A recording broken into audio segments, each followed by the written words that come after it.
everyone. My name is Siôn. I'm a reporter at the Next Web. So I'm joined today by Elliot, co-CEO at VanMoof. VanMoof, I think, is how you pronounce it in Dutch. VanMoof. Either way, I hope I didn't butcher the pronunciation. So, Elliot, welcome to the stage. Thank you. Welcome to the conference. And to all of the audience, I hope you're having a great day so far. So, just a show of hands before we keep on going. Who knows VanMoof? Okay, and who rides the VanMoof? Okay, it's a significant portion. Can I start by saying thank you to our riders? Thank you for your patience, your support, and hopefully today I can give you a bit of clarity on the future and where things are going. Yeah, thank you. 100%. So for those who don't know, which actually seemed like a surprisingly small percentage of people, so VanMoof is an iconic Dutch e-bike brand. They make these really sleek, software-connected e-bikes that have kind of become a trendsetter. You see a lot of different brands now adopting a similar style. But like in the stories of many startups, not everything is smooth sailing, right? So with VanMoof, it really came to a halt last year when the startup declared bankruptcy in June of last year. So basically, you had hundreds of thousands of riders with a software-connected, intelligent bike, but now they couldn't get it serviced anywhere, and they couldn't get spare parts for it. So they were stranded, right? But thankfully, a few months later, the startup was handing a lifeline, and this is where McLaren Applied comes in. And this is where Elliot comes in. Elliot, where were you when you got the call to take the job? I was actually in Sardinia in Italy, and my summer got smashed pretty quickly, but it was worth it. Very interesting. Okay, so what were you doing before you joined VanMoof? So by education, I'm an aerospace engineer. I did a bit of research for space agencies, and then got into micromobility with a company in the UK that got acquired by McLaren Applied around the time of Brexit. And out of that became the co-CEO with my co-CEO Albert Nassar of the premium micromobility subsidiary of McLaren Applied, which was called Levoy. Okay. And it is then Levoy who effectively acquired VanMoof out of bankruptcy in September this year.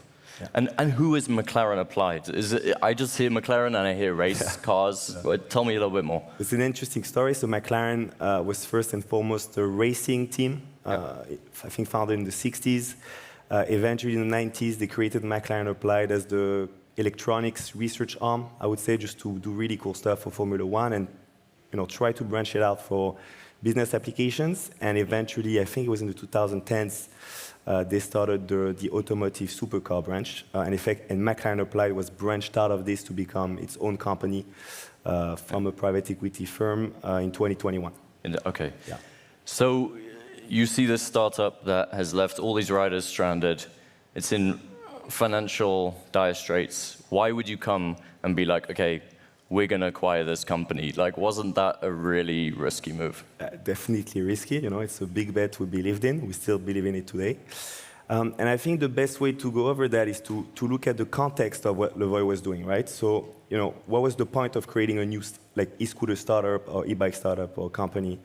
There's so many out there, there's so many products, So it all came from, our belief that you have a clear issue that everyone is, especially here, quite aware of, around urban congestion, urban pollution, air quality, noise, just quality of life in urban environments. And, there are solutions out there that are really good, in the form of e-bikes, e-scooters. I think Amsterdam is probably the worst place to say that because it's 5 to 10 years ahead of anywhere else. But in the rest of the world, it's different. And so we had this observation that, yes, the e-bike and e-scooter market is growing, but not fast enough to satisfy, the kind of problems at hand. So our observation was that, the last hurdles, the last obstacles are definitely perception, right? It's the way people look at those vehicles, effectively. They see them as uncool. Maybe they see them as objects for lazy people. They don't see themselves going to work or to a social event with it, right? So the point was, how do we create vehicles that solve that? Beautiful, aesthetic, rider-focused, simple, easy to use, very intuitive. And one company we thought was doing that super well, and we still think so. That's definitely not where things went wrong. was VanMoof, right? It was really impressive how they were leading that edge, right? Yeah, yeah. And so you've decided now you're going to take the plunge. McLaren Applied has decided they're going to acquire VanMoof, which was in September, right? So when you hit the ground now, okay, now you and your co-CEO, you're in charge of getting things back on track, right? So what's the first steps that you took?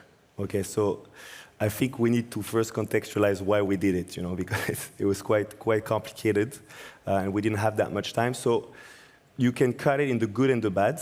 The good was super impressive. You know, the brands, especially the fan base of the brand was super loyal, resilient, supportive, and hopeful for the future despite all the problems. So that's extremely valuable. That's really tough to build, and tough to build up that trust over time.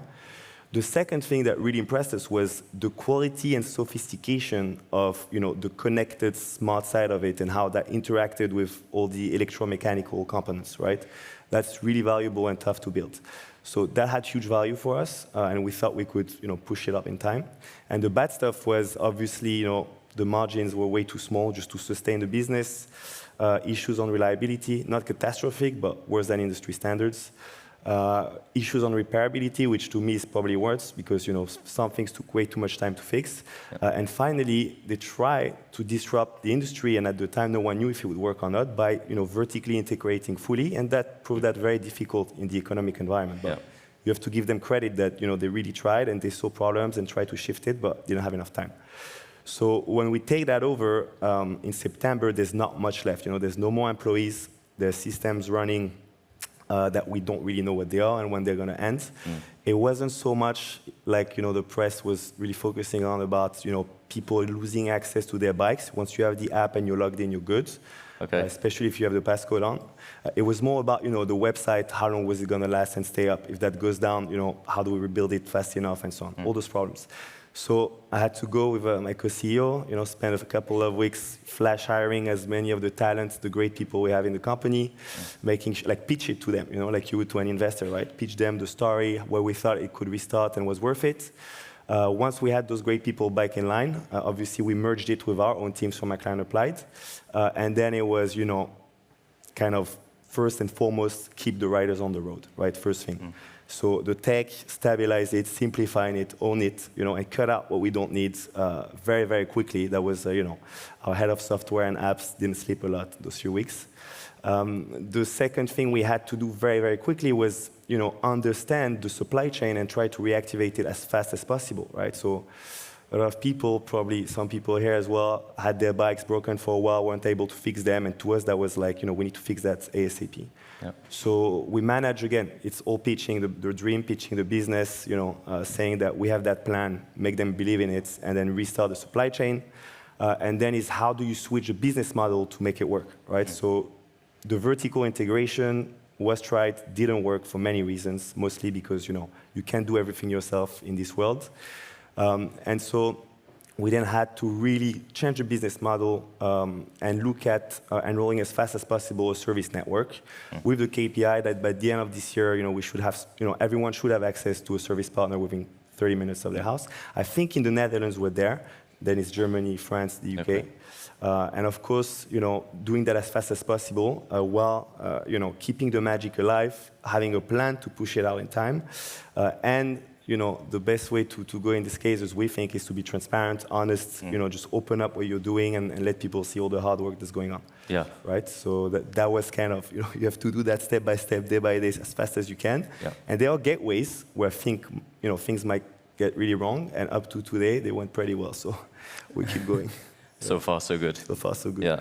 So, because VanMoof bikes before, you could only take them to a VanMoof shop, right? Yeah. So now, if I own a VanMoof, where do I take it? Can I take it to any dealership, or how does that work? So today we have 115, probably 120 today, partners between the Netherlands, mostly in the Netherlands, and then in Germany, a bit in France, and growing in the UK. And those partners are trained and equipped with technology we developed over the last 8 months to diagnose, S3s and X3s, which is one of the last models, and our new models. And obviously, there's a bit of a backlog. We're very much aware of that because you had 8 months with no possibility to fix the product. But by expanding the network and pushing as many spare parts as we can at the best prices we can afford, we're kind of going through that backlog. Also it's the summer, so with month, every week, repair timelines get shorter. We're also pushing out fixes for new parts to replace the ones that didn't work so well, right? So we're fixing those, creating supply chain, pushing them out. So it's really this year, to piggyback on that, I think the service network and the whole thing around is the most important thing for us because that's how we, just rebuild trust. Yeah. We don't really care about sales this year. It's more, sorry, we betrayed you. Now, we're going to do the best we can to be your best friend again. So you're really focusing at the moment on riders on the road. What is kind of your future vision for new bikes, new sales, perhaps new products? Yeah. Is there anything on the horizon?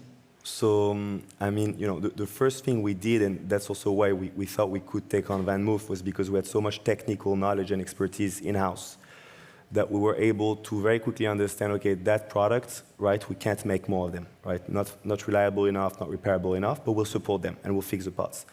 There were other products in the pipeline that were about to be launched. We also decided not to do them because the architecture or the way they were kind of designed wasn't future-proof enough from a repairable standpoint and an after-sales standpoint. And then internally, it was already kind of launched, but honestly still a bit in development, not finished yet. We had the S5 and the A5, and that was like peak e-bike technology, like 3-4 years ahead of anything we saw, with so much features in the hardware and the software that they weren't even like delivered to riders, right? So we thought that's actually, we didn't need a platform to launch now, but we thought that's so good, let's do it. It's going to be like one of the best e-bikes out there. We just had a few fixes to do very quickly, like waterproofing, improving some reliability on mechanical parts, some things, not really aesthetics, you wouldn't see them, but there was a lot of work there, and also on the software side, right? We really had to rework a bit the firmware, make it a lot more reliable, stable, and so on. So that's the bike we're selling this year and for the next few years as our premium flagship. We're very proud of it. It's amazing. The best thing we can do is put it in the field and let people enjoy that. Soon we'll launch a scooter coming from McLaren Applied. That was our internal project. And also a lot of amazing technology in there, really integrated in the VanMoof ecosystem. And then when you look at the future beyond that, you have to ask yourself, like, what's the point of VanMoof, right? Like, are we just here to make e-bikes like everyone else, assemble components and just, do something that looks okay and so on.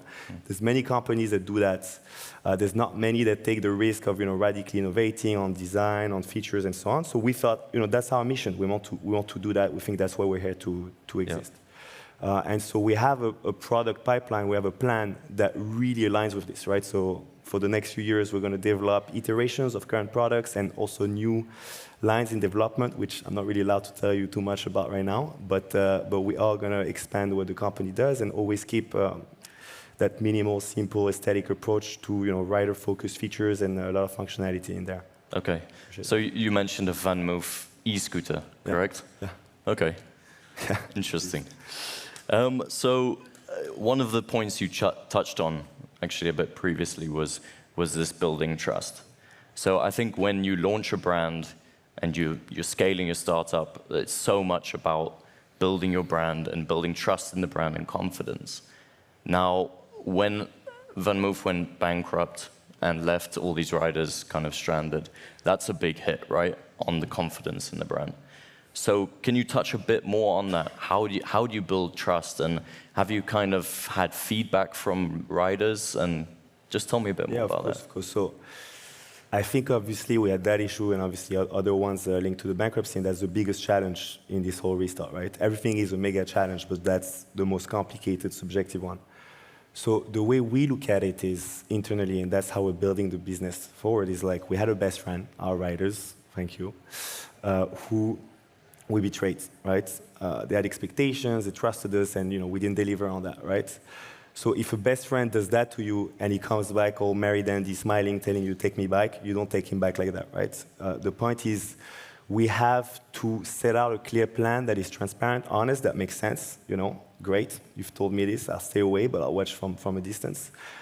And then we have to deliver, right? So deliver on the service network, spare parts availability, reliability of bikes, right? Access to the brand, the messaging, the activities we do, they have to make sense with the new journey we're saying, we're going to get on, right? So that's the plan this year. It's really about I'm here to promise things and then to deliver them relatively soon. And I don't, we don't expect anyone from the team to just come and like, oh well, amazing. But it's about delivering. And of course, if you look at our rider base, you always have this kind of split. The people, some are really disappointed, probably left us and won't come back. Some, are waiting to see. They're riding their bikes as long as it works, or they're getting it repaired if it's easy, and then they'll see what happens with the future. And then, of course, we have a super strong fan base that's super supportive, hopeful for the future. We're very much tracking that via our customer support team, social media, Reddit, all the communities we're in there to just really sense check what's happening and act accordingly and try to be as open as possible. Yeah, and it seems like you're kind of taking quite a steady approach. How do you kind of balance going too quickly and promising too much and being too slow, given that there are multiple competitors out there bringing out new bikes and how do you kind of find the right middle way? That's a good question. So I think you solve for speed with the quality of your team and your plan, right? That's how you solve for speed. You just set out a good, strong plan that makes sense. And you find the best people, you trust them, and they'll take care of that for you, with you, of course, right? But that's how you solve for speed in my head. It's more the team, right? And then the plan from that has to make sense, right? It has to be achievable, so you don't overpromise, underdeliver. Ideally, actually, you want to do the opposite. You want to underpromise, overdeliver. It has to be solid in the way that every step is impactful. And to be that way, you need clear steps, that come at times where you have time to build them, right? Yeah. So I think, we're going fast just because that's the structure of our business, but fundamentally, we're not going too fast. We're just taking our time to build a network, reactivate sales progressively, really focus on trust. We're not firing 5 products, this year and the next year. Similarly, we're going to adopt, much more automotive approach to product development. So 2-3 years life cycle, properly testing, field testing, and so on. So it's about finding the right balance, but really the people, which a lot of those we inherited from the previous company is just, really are one of our key assets and all the great things they're doing. Yeah. So how are things progressing right now? You say you're building out the service network. So in the Netherlands, UK, Germany was the other market? And France as well, and the US. And France and the US? Yeah. Okay. Because VanMoof was quite global. Yeah. I believe you even had in Japan as well. Mm-hmm. So are those all under the same entity, or how are you managing that? And are you looking to then grow out to all the previous markets for the VanMoof bikes or are you just taking it territory by territory? So it's part of making this a sustainable venture, not just for us, but for our customers, right? Yeah. If we're not sustainable, then you can't trust your bike for 2-3 years. So we are really going step by step with these two. The Netherlands is our core market, really our core focus, followed closely by Germany. So we focused on building that quick, fast, as reliably as possible. Then we went into France and the UK at the same time. They're similar for us. And then in the US, we don't want to spread too thin, so we're really relying on partners there, right? So we have partners that take care of that for us, that support our riders. So we're not going to take, it was a very widespread business, and we're not going to take all of that on. Okay. We're just focusing on key markets, and then obviously in time, when we get there, when we're happy with the pace at which we're going and we're healthy, we will then take on more, probably. But for now, it's about focus, energy in the right spots, and just target, Yeah, and to zoom out a bit, for startups, and especially in the micromobility space, what do you think are some of the lessons that they can learn from this entire story, in terms of scaling, in terms of the business model? What do you think are some of the lessons learned from this? Look, I think a key problem in the industry, honestly, because this happens with other companies, is, well, first of all, it's not easy days right now, right? Post-COVID, there was a whole surge in purchase, and that went down, and it will pick back up again. So right now, the fundamentals are really being tested over the last 2 years, including this year, right? There's less sales, prices are lower, and so on. So really, the way to look at it, from my perspective, is there was an approach to micromobility that came from bicycles and, let's say, scooters, a bit like toys, and then these were electrified. So people, companies perceive those as bike plus or scooter plus, right? Whereas really, if you look at the development that needs to go in there, the investment, the supply chain, the complexity, like how much people's lives rely on that. Like if your frame breaks and you're on the road, you could die. If your motor, like if your battery catches fire, like it's a big catastrophe. So the approach to development, to running those business should be much more like automotive. It's more like a car, motorbike minus than a bike plus, right? And so from that, everything stems out. You can take on product development, supply chain, manufacturing, and then the distribution as well, and then the after sales, unless you're massively funded, you have huge teams, and you have a lot of time, right? If you don't do that, you need to focus on what you can do well and what you can build well, right? For us, it's product design, product development, engineering, obviously the brand that we love and we want to grow, but then everything that's after sales, even some part of our distribution, that we cannot do and we shouldn't do, right? And then from that, you look at product development, you look at the tech you offer, and all these things, they have to come within that pipeline, right? So it's a bit, in a way, you need to look at the traditional bike industry, relying on retailers, after sales, or the cars like dealerships, rely on those, and then grow from there. Not really try to do everything yourself. But to be fair, it's very easy for me to say that in hindsight, right? Like 2, 3, 4 years ago, we had no idea. People were very excited about the concept of a fully vertically integrated automotive business, and it just didn't work out because also the economic environment and a lot of other things that were a bit unlucky. But that's the lesson, and that's how the industry probably will move forward. Honestly, if you look at what's happening. Yeah, you saw that a lot, and you see businesses paying a lot more attention to the supply chain, to the aftermarket. Once you sell a product, is it going to be sustainable over the long term? Can you repair it? Also, what happens at the end of life, right? So we've just got 2 more minutes. What are the future plans, and kind of what are some of your hopes as co-CEO for the future of the brand? So, I think it comes back to, it's a bit of a summary of what we discussed. It's about, this year we don't have a sales KPI. Like no one's looking at, oh my God, we need that amount of sales or it's not good, right? Okay. So we're very relaxed on that. It's much more, and that's a core issue. And a core KPI is about sentiment, about what people think about us. Are they trusting us again? Are we breaking down the betrayal and re-injecting some love in the whole story, right? It's about love and trust and so on. So that's this year, and I hope that by the end of the year we've proven enough and delivered enough that we've got a better structure to build on, so that next year and the years after that we can just reactivate the dream, and we have amazing, super talented, experienced design, engineering team, industrial designers that are already working on super cool ideas on many things, and I hope we can create for them the right platform so those amazing products can go in the market and we can keep innovating and pushing forward, and that in the next 2-3 years, we're back as a global leader in kind of, beautiful, aesthetic micromobility that people from here can also be proud of course.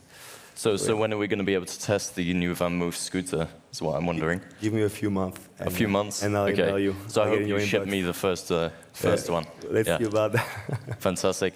I'll be able to talk to you all day, Elliot, but that's it for time. Thank you very much. Thank you. Round of applause for Elliot, everybody. Thank you.